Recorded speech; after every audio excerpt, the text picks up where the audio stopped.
Alors nous parlons sur le principe de la séparation. Comment on le dit dans sa langue maternelle? Les principes à Lingala c'est quoi? Et les lois c'est quoi? Continuons seulement, continuons. Amen. Hein? Le principe de la séparation. Alors, bien aimé, pourquoi nous allons à l'église?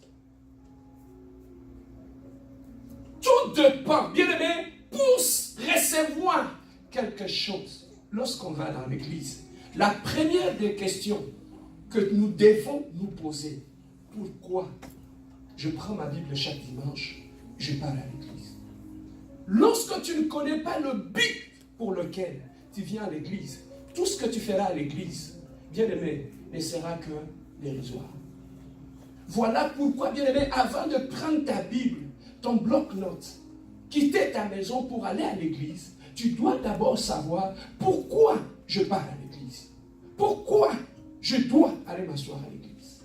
La première des choses pour lesquelles nous allons à l'église que nous devons savoir, je pars à l'église, la première des choses, c'est parce que je vais connaître le voix de Dieu.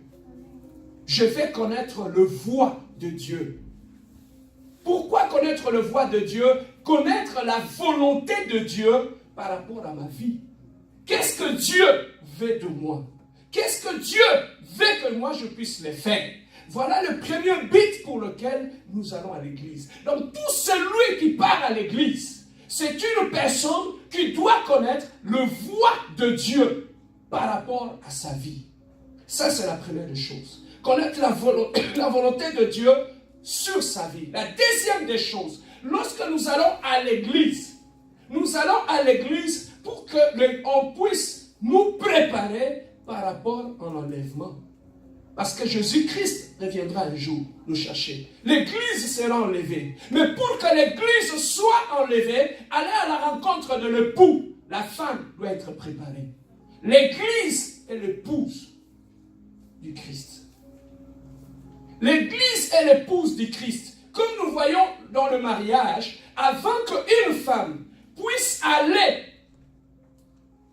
rencontrer son époux, pendant la cérémonie de la bénédiction nuptiale, qu'est-ce qu'on fait? On cache la femme, on l'embellit, on la lave, on la nettoie, on arrange sa robe, on arrange le maquillage, on fait tout cela pour que la femme soit belle, afin que lorsqu'on va la présenter à l'église devant son mari, pour que le mari puisse dire « Waouh, l'église c'est l'épouse du Christ ». Il a dit « Je suis parti vous préparer une place ». C'est le mari.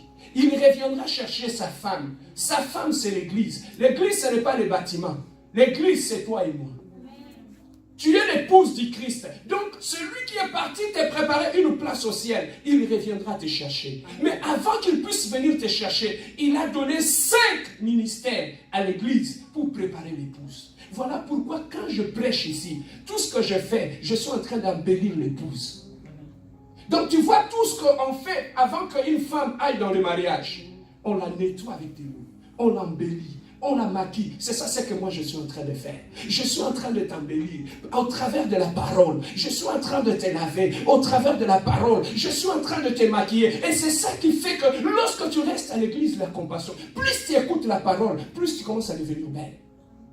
Plus tu écoutes la parole, plus ton caractère change. Plus tu écoutes la parole, plus ta façon de t'habiller change. Plus tu écoutes la parole, plus tu deviens mature et sage. Ça, c'est le rôle que Dieu a donné aux 5 ministères pour préparer l'épouse qui est Christ. Mais curieusement, ce n'est pas ce qu'on voit dans nos églises aujourd'hui. Au lieu de préparer l'épouse, on est en train de promettre à l'épouse: tu vas te marier, tu vas aller au ciel, tu vas te marier, tu seras grand, tu auras de l'argent. Oui, c'est bien beau. Mais pourquoi on ne prépare pas la femme? C'est ça qui a fait que l'église mine et on est mal dans l'eau dans l'ifé. On n'est pas bon on va préparer pour que ceux qui y soyez, pour que tu sois enlevé. Parce qu'il y a des conditions que tu dois remplir pour que Dieu puisse te prendre pendant l'enlèvement. Bien aimé, tu peux rater un bus, prendre le prochain. Tu peux rater un mariage et te remarier. Mais il y a une chose dans la vie que tu ne peux pas rater, c'est le ciel. Amen. Si tu le rates, c'est fini. Alors pour que tu sois enlevé, il y a des conditions. La femme doit répondre à certaines conditions pour qu'elle soit enlevée. Voilà pourquoi nous prêchons ici à l'église de la compassion. La première des choses quand nous prêchons, c'est pour te faire connaître les voies de Dieu.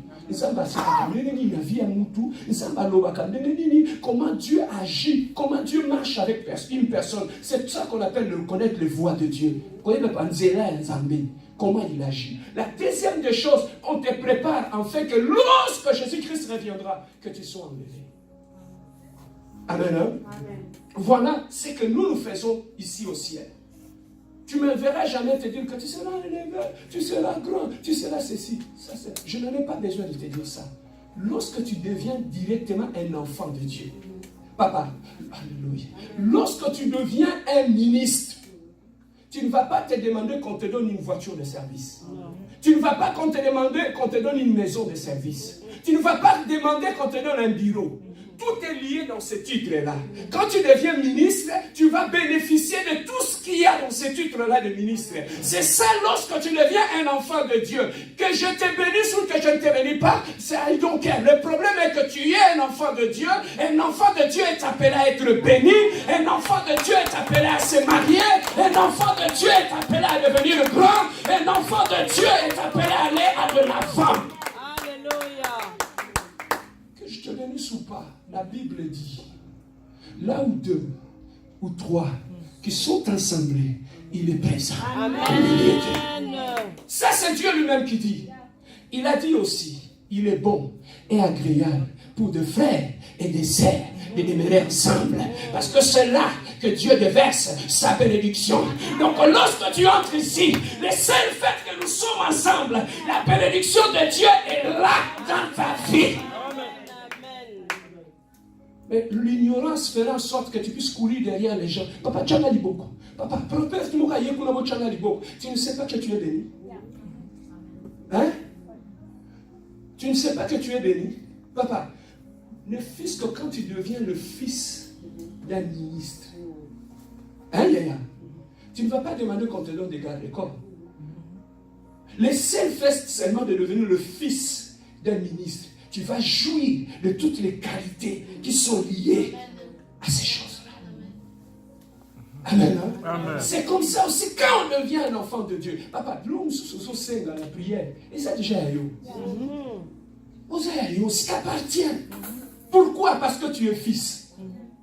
Tu n'es pas fils de n'importe quoi. Tu es fils du roi, du roi, du roi, du roi. Alléluia. Regarde ton voisin, dis-lui pourquoi tu t'inquiètes. Pourquoi tu te lamentes? Même s'il ne sourit pas ta laïe, même s'il est militaire. Dis-lui pourquoi tu t'inquiètes? Pourquoi tu te lamentes? Tu ne sais pas que tu es un enfant de Dieu. Tu ne sais pas. Essuie tes larmes. Dis-lui essuie tes larmes. Dis-lui arrêtez de pleurer.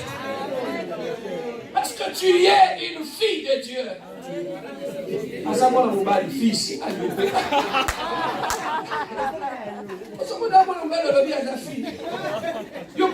Oui, je suis fille. Amen. Hein? Amen. Moi, j'aime ça quand je prêche, les gens rient. Amen. Hein? Ah, tout ça, l'église a mis sionité. Non. Ici, quand on prêche, on rit le désolé. Amen. Alors, nous parlons sur le principe de la séparation. Ici, la Bible nous dit, dans les versets que nous avons lus, au commencement, lorsque Dieu avait commencé, la Bible dit Dieu avait vu que la lumière était bonne. Et il les sépara du ténèbre. C'est que la première des choses, avant que Dieu ne puisse commencer à créer l'homme, avant que Dieu ne puisse faire autre chose, la première chose que Dieu a fait, c'était la séparation. Dieu n'avait plus voulu qu'il y ait la confusion entre la lumière et les ténèbres. Il a dit, comme je commence à créer, il faut que je commence par mettre de l'ordre. Commence par séparer. Et c'est ça aussi avec Dieu. Lorsqu'il commence à faire quelque chose dans ta vie, la première des choses, on va gagner la séparation. Amen, amen, amen. Lorsque Dieu commence à accomplir quelque chose dans ta vie, tu vas voir qu'il y a une confusion, il y a un méli-mélo dans ta vie. Ces deux ombres-là, c'est Dieu lui-même qui les crée. Pourquoi? Parce que Dieu ne peut pas te bénir sans te séparer de quelque chose. C'est le Dieu de la séparation. Amen, hein? Amen. Alors, la séparation, pasteur Serge, je sais quoi? La séparation est un principe de commencement et de recommencement. Yo comme amaté à tes vents, à ta savant. Hein? Yo comme amaté à tes. Yale be wala mtu mususu poeba okene musika na vie. Mumone nena zoka makamanzambo sérieux. Mtu mususu okene nil pa. Neto za batu mususu bayo tika biso. Ya komoni ba okomate. Kala voisin na ko comprendre que ayo tika yo. Pose-lui la question, comment tu n'écris pas?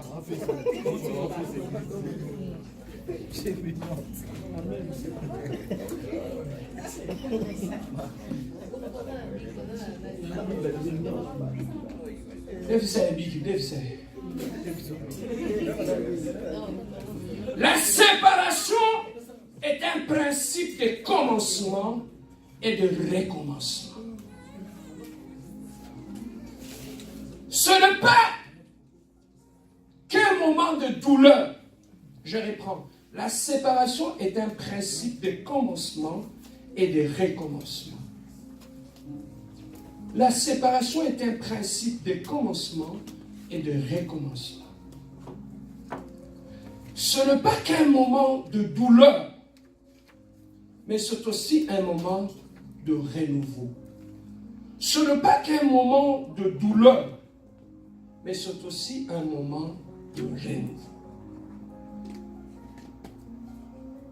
La séparation est un principe de commencement et de recommencement. Ce n'est pas un moment de douleur, mais c'est aussi un moment de renouveau. Amen. Est-ce que je peux évoluer? Amen. Alors, le Dieu que nous prions, nous devons le savoir. C'est d'abord un Dieu de la séparation. Dieu ne peut pas faire quelque chose de nouveau dans ta vie. Tu invites Dieu dans ta vie, dans la prière. Seigneur, viens dans ma vie. Seigneur, réécris mon histoire. Seigneur, réorganise ma vie. Seigneur, fais quelque chose dans ma famille. Fais quelque chose dans ma maison. Quand tu l'invites, sache que la première des choses qu'il va commencer, la première action dans ta vie, dans ta famille, il va commencer par séparer.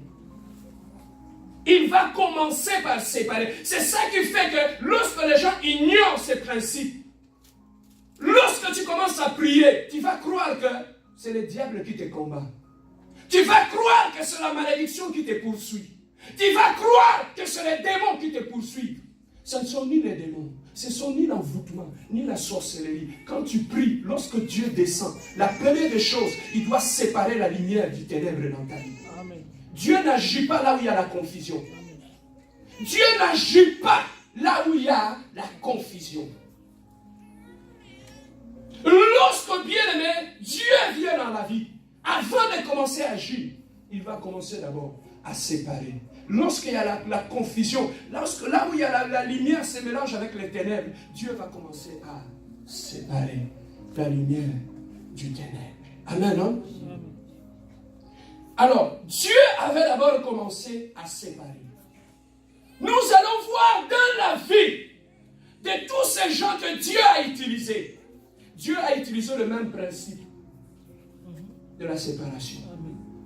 Dieu a appelé Abraham. Il a dit à Abraham, je te bénirai. Je te rendrai grand.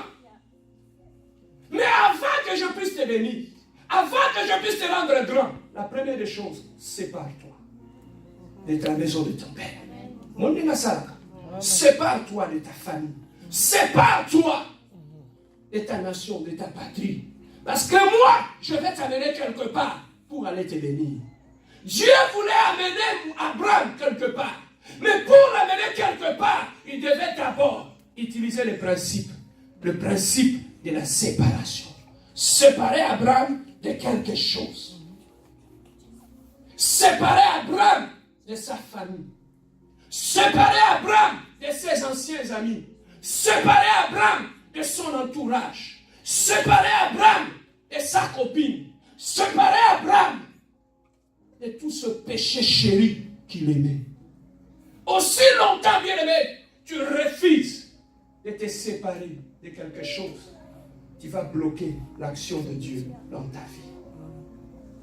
Lorsque tu t'accroches à quelque chose et que tu ne veux pas te séparer de cela. Voilà pourquoi tu pries. Au monde, tu ne vois pas la main de Dieu. Pourquoi? Parce que tu ne comprends pas la notion du principe de la séparation. Dieu te demande de te séparer de péché, mais tu ne veux pas. Dieu te demande de laisser cette copinage-là, parce que c'est la fornication. Tu ne veux pas. Tu t'accroches.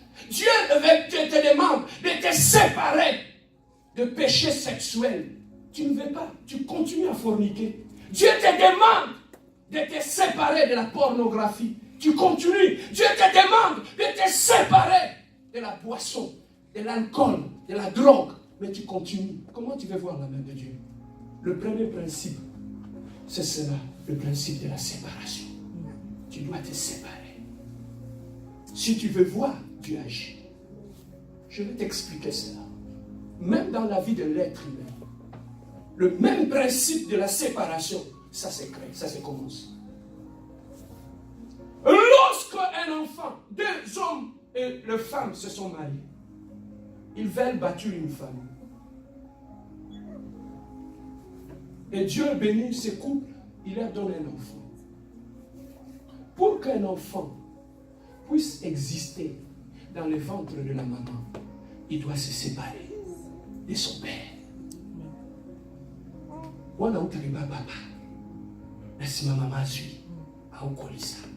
Mais pour que cet enfant puisse commencer une nouvelle vie dans le ventre de sa mère, il doit se séparer de son père.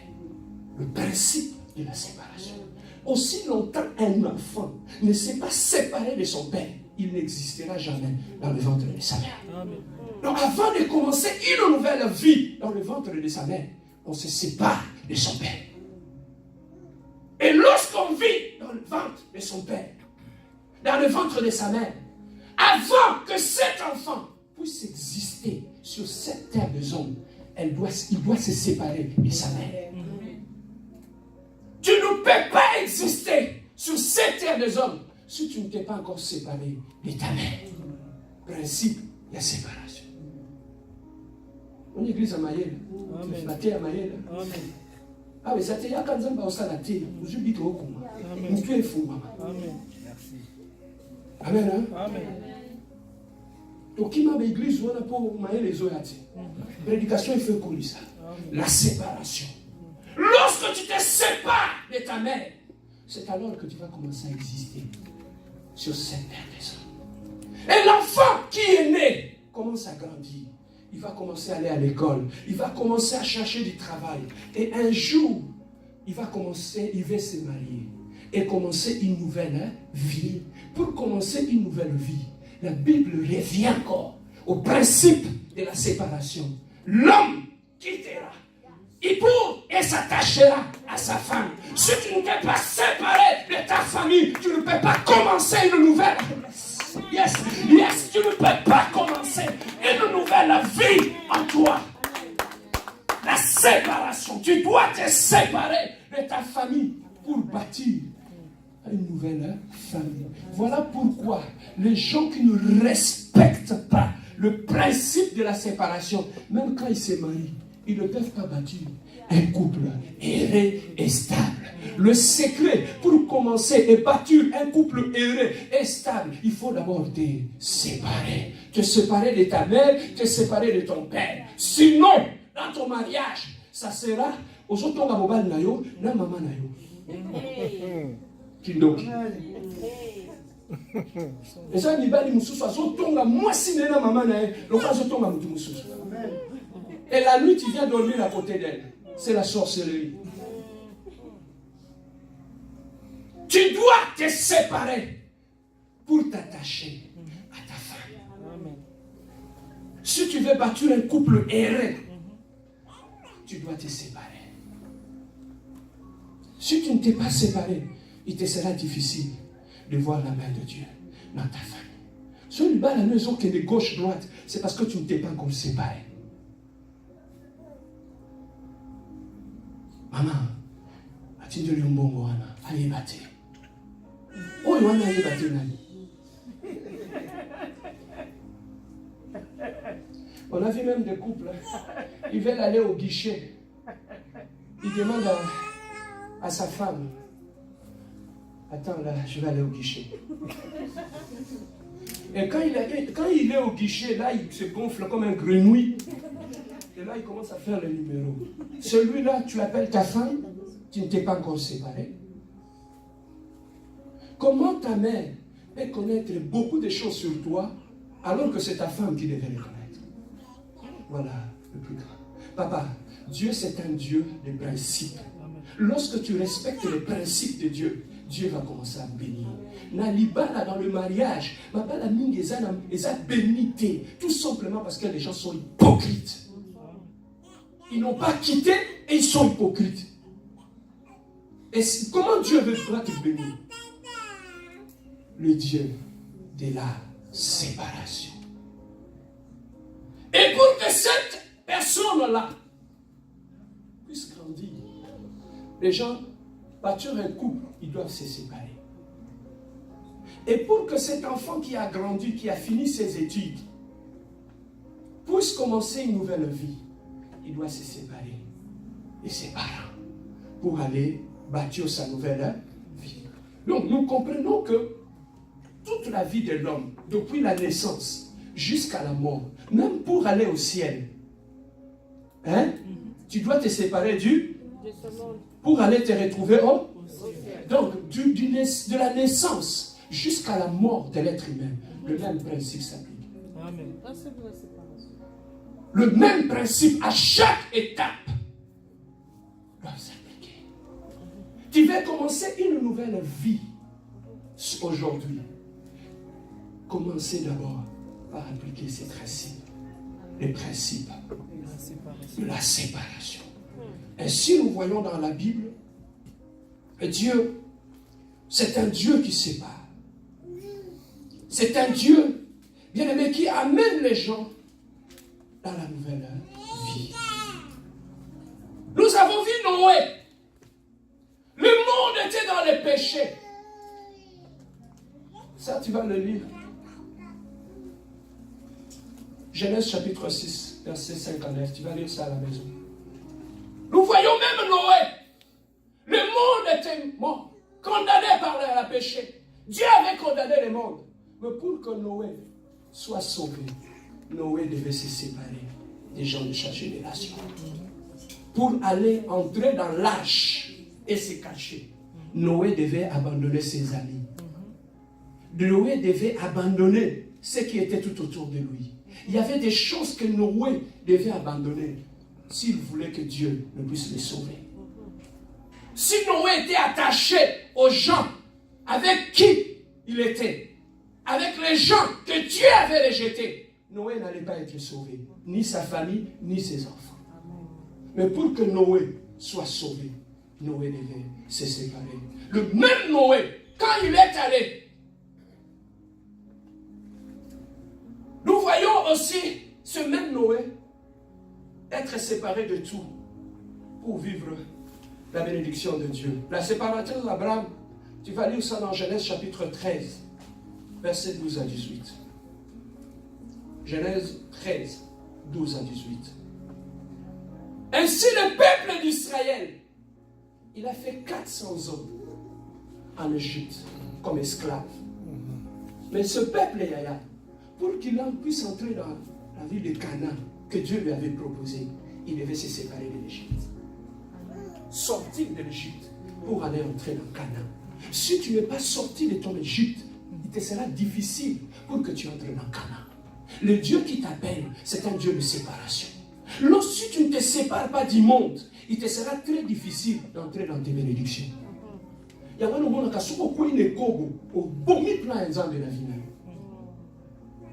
tu arrêtes le processus de la main de Dieu dans ta vie.